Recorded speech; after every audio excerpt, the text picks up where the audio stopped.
आइए दोस्त, आज भारतीय संविधान का टॉप 100 क्वेश्चन का प्रैक्टिस सेट कीजिए। सारा क्वेश्चन भी प्रीवियस ईयर लिया गया है। ये पहला क्वेश्चन देखिए। पहला क्वेश्चन है कि भारत में पहला उच्च न्यायालय कब स्थापित हुआ। तो भारत में पहला उच्च न्यायालय कब स्थापित हुआ? तो 1862 में हुआ था। नेक्स्ट, कलकत्ता उच्च न्यायालय की स्थापना कब हुई? तो 1862 में ही हुआ था। नेक्स्ट, मुंबई उच्च न्यायालय की स्थापना कब हुई? तो 1862 में। चलिए अगला क्वेश्चन देखिए। मद्रास उच्च न्यायालय की स्थापना कब हुई? तो 1862 में। भारत के सर्वोच्च न्यायालय का वर्तमान स्थान कहाँ है? तो नई दिल्ली में है। सर्वोच्च न्यायालय के न्यायाधीशों की नियुक्ति कौन करता है? तो राष्ट्रपति करता है। अगला क्वेश्चन है कि सर्वोच्च न्यायालय के न्यायाधीश की योग्यता क्या है? तो उच्च न्यायालय का न्यायाधीश वरिष्ठ अधिवक्ता। नेक्स्ट, सर्वोच्च न्यायालय के न्यायाधीश की सेवानिवृत्ति आयु कितनी है? तो आपको पता होगा कि 65 वर्ष है। सर्वोच्च न्यायालय का मुख्य न्यायाधीश किसे बनाया जाता है? तो वरिष्ठतम न्यायाधीश को। सर्वोच्च न्यायालय के न्यायिक शक्तियाँ किस अनुच्छेद से संबंधित है? तो अनुच्छेद 124 ले 147।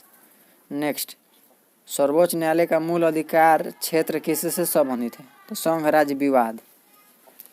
अगला क्वेश्चन है कि सर्वोच्च न्यायालय का सलाहकार क्षेत्राधिकार किस अनुच्छेद में है? तो अनुच्छेद 143 में है। राष्ट्रपति सर्वोच्च न्यायालय से सलाह किस विषय पर ले सकता है? तो विधिक संवैधानिक प्रश्न। सर्वोच्च न्यायालय का अपीलीय क्षेत्राधिकार किससे संबंधित है? तो उच्च न्यायालयों के निर्णय। रिट जारी करने की शक्ति किस अनुच्छेद में है? तो अनुच्छेद 32 में है। भारत में न्यायिक पुनरावलोकन की शक्ति किसे प्राप्त है? तो सर्वोच्च न्यायालय व उच्च न्यायालय को। सर्वोच्च न्यायालय का निर्णय किस पर बाध्यकारी होता है? तो सभी न्यायालयों पर। सर्वोच्च न्यायालय का निर्णय संविधान के किस अनुच्छेद में बाध्यकारी है? तो अनुच्छेद 141 में। अगला क्वेश्चन है कि सर्वोच्च न्यायालय के न्यायाधीश को हटाने की प्रक्रिया क्या कहलाती है? तो बताइए। तो ये महाभियोग कहलाती है। सर्वोच्च न्यायालय के न्यायाधीश को हटाने में कितने बहुमत की आवश्यकता होती है? तो बताइए। तो विशेष बहुमत की आवश्यकता होती है। अगला क्वेश्चन है कि उच्च न्यायालय का गठन किस अनुच्छेद में है? चलिए अगला क्वेश्चन है कि उच्च न्यायालय का गठन किस अनुच्छेद में है? तो उच्च न्यायालय का गठन अनुच्छेद 214 में है। उच्च न्यायालय में न्यायाधीशों की नियुक्ति किस अनुच्छेद में है? तो न्यायाधीशों की नियुक्ति 217 में है। उच्च न्यायालय के न्यायाधीश की सेवानिवृत्ति आयु कितनी है? तो उच्च न्यायालय की 62 वर्ष है। उच्च न्यायालय के न्यायाधीश का स्थानांतरण कौन करता है? तो ये राष्ट्रपति करता है। उच्च न्यायालय को रिट जारी करने की शक्ति किस अनुच्छेद में है? तो उच्च न्यायालय को रिट जारी करने की शक्ति अनुच्छेद 226 में है। उच्च न्यायालय को रिट क्षेत्राधिकार किससे अधिक व्यापक है? तो सर्वोच्च न्यायालय से। अगला क्वेश्चन है कि भारत में वर्तमान में उच्च न्यायालयों की संख्या कितनी है?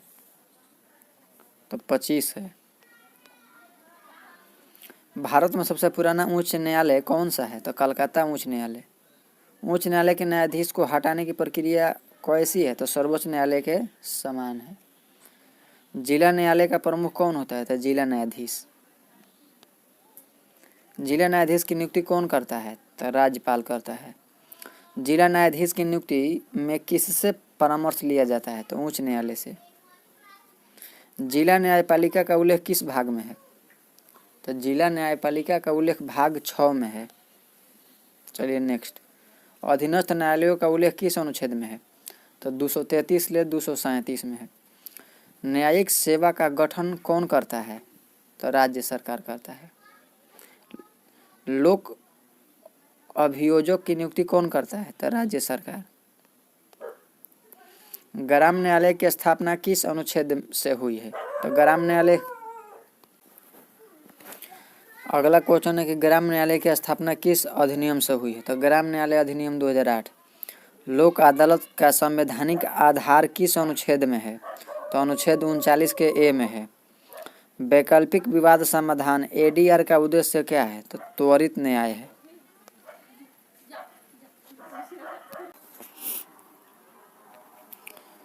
आइए अगला क्वेश्चन पढ़िए। राष्ट्रीय विधिक सेवा प्राधिकरण NALSA का गठन कब हुआ था? तो इसका हुआ था 1995 में। संघ लोक सेवा आयोग UPSC किस भाग में है? तो संविधान के भाग 14 में है। UPSC का अध्यक्ष कौन नियुक्त करता है? तो राष्ट्रपति नियुक्त करता है। UPSC सदस्यों का कार्यकाल कितना होता है? तो 6 वर्ष होता है। UPSC के सदस्य की अधिकतम आयु क्या होती है? तो 65 वर्ष। UPSC की रिपोर्ट किसे सौंपी जाती है? तो राष्ट्रपति को। राज्य लोक सेवा आयोग SPSC किस भाग में है? तो भाग 14 में है। SPSC के अध्यक्ष की नियुक्ति कौन करता है? तो राज्यपाल। SPSC सदस्यों का कार्यकाल कितना होता है? तो 6 वर्ष। SPSC सदस्य की अधिकतम आयु क्या होती है? तो 62 वर्ष। UPSC और SPSC किस प्रकार का निकाय है? तो संवैधानिक निकाय है। वित्त आयोग का गठन कितने वर्षों में होता है? तो प्रत्येक 5 वर्ष में। वित्त आयोग का अध्यक्ष कौन नियुक्त करता है? तो राष्ट्रपति करता है। वित्त आयोग की सिफारिश किसके लिए होती है? तो केंद्र व राज्य के लिए। केंद्रीय सतर्कता आयोग किस प्रकार का निकाय है? तो वैधानिक निकाय है। राष्ट्रीय पिछड़ा वर्ग आयोग किस प्रकार का निकाय है? तो ये संवैधानिक निकाय है। राष्ट्रीय पिछड़ा वर्ग आयोग को संवैधानिक दर्जा किस संशोधन से मिला? तो 102वां संविधान संशोधन से मिल गया था। नियंत्रक एवं महालेखा परीक्षक CAG का कार्यकाल कितना होता है? तो 6 वर्ष होता है। CAG की नियुक्ति कौन करता है? तो राष्ट्रपति करता है। CAG को किसका संरक्षण कहा जाता है? तो सार्वजनिक वित्त का। CAG की रिपोर्ट किसके समक्ष रखी जाती है? तो संसद के।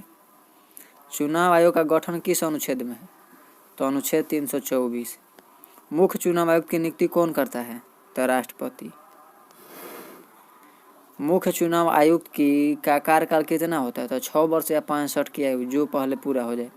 चुनाव आयोग का मुख्यालय कहाँ स्थित है? तो नई दिल्ली। चुनाव आयोग किस प्रकार का निकाय है? तो संवैधानिक निकाय है। निर्वाचन क्षेत्रों का परिसीमन कौन करता है? तो परिसीमन आयोग। परिसीमन आयोग किस प्रकार का निकाय है? तो वैधानिक है। राजनीतिक दलों को मान्यता कौन देता है? तो चुनाव आयोग। नोटा का अर्थ क्या होता है? तो none of the above. None of the above. None of the above. मतदाता बनने की न्यूनतम आयु क्या था? 18 वर्ष। पंचायती राज व्यवस्था की संशोधन से लागू हुआ था 73वां संविधान संशोधन। नगरपालिका की संशोधन से लागू होता था 74वां संविधान संशोधन। ग्राम पंचायत का कार्यकाल कितना होता है? तो 5 वर्ष का होता है। पंचायतों का आरक्षण किस अनुच्छेद में है? तो 243 के डी में है। नगरपालिकाओं में आरक्षण किस अनुच्छेद में है? तो 243 के टी में है। राज्य चुनाव आयोग का उल्लेख किस अनुच्छेद में है? तो 243 के के में है। राज्य वित्त आयोग का उल्लेख किस अनुच्छेद में है? तो 243 के आई में है। जिला योजना समिति का उल्लेख किस अनुच्छेद में है? तो अनुच्छेद 243 के जेड में है। महानगर योजना समिति का उल्लेख किस अनुच्छेद में है? तो अनुच्छेद 243 के जेड ई में है। पंचायत राज का मुख्य उद्देश्य क्या है? तो विकेंद्रीकरण। सहकारी समितियां को संवैधानिक दर्जा किस संशोधन से मिला? तो 97वां संविधान संशोधन। सहकारी समिति किस भाग में है? तो सहकारी समिति 9 के बी में है। केंद्र राज्य प्रशासन संबंध किस भाग में है? तो भाग 11 में है। अंतर्राज्यीय व्यापार का उल्लेख किस अनुच्छेद में है? तो अनुच्छेद 301 में है। अंतर्राज्यीय परिषद का गठन किस अनुच्छेद में है? तो अनुच्छेद 263 में है। अंतर्राज्यीय नदी जल विवाद का उल्लेख किस अनुच्छेद में है? तो 262 में है। अखिल भारतीय सेवा किस अनुच्छेद में है? तो अनुच्छेद 312 में है। वर्तमान में अखिल भारतीय सेवाओं की संख्या कितनी है? तो 3 है। अखिल भारतीय सेवाएं कौन सी हैं? तो IAS, IPS और IFOS। राज्यपाल का वेतन किससे दिया जाता है? तो राज्य की संचित निधि से। मुख्यमंत्री की नियुक्ति कौन करता है? तो राज्यपाल करता है। अगला क्वेश्चन है कि मुख्यमंत्री का कार्यकाल कितना होता है? तो निश्चित नहीं है। राज्य मंत्रिपरिषद किसके प्रति उत्तरदायी होता है? तो विधानसभा के प्रति। राज्य विधानमंडल के कितने सदन हो सकते हैं? तो 1 या 2। अगला क्वेश्चन है कि विधान परिषद किस अनुच्छेद में है? तो विधान परिषद आपको पता होगा कि 169 में है। राज्य विधानसभा का कार्यकाल कितना होता है? तो आपको पता होगा कि 5 वर्ष। विधानसभा अध्यक्ष का चुनाव कौन कराता है? तो विधानसभा कराता है। राज्य अध्यादेश किस अनुच्छेद के अंतर्गत जारी करता है? तो अनुच्छेद 213। राज्य अनुच्छेद 213 के अंतर्गत अध्यादेश जारी करता है राज्यपाल। राज्यपाल अध्यादेश किस अनुच्छेद के अंतर्गत जारी करता है? तो अनुच्छेद 213। राज्य में धन विधेयक कौन प्रमाणित करता है? तो विधानसभा अध्यक्ष। राज्य में महाधिवक्ता की नियुक्ति कौन करता है? तो ये राज्यपाल करता है। चलिए हमारे चैनल को सब्सक्राइब कीजिए और वीडियो को शेयर कीजिए अपने दोस्तों के पास। चलिए मिलते हैं नेक्स्ट वीडियो में। बाकी के लिए जय हिंद।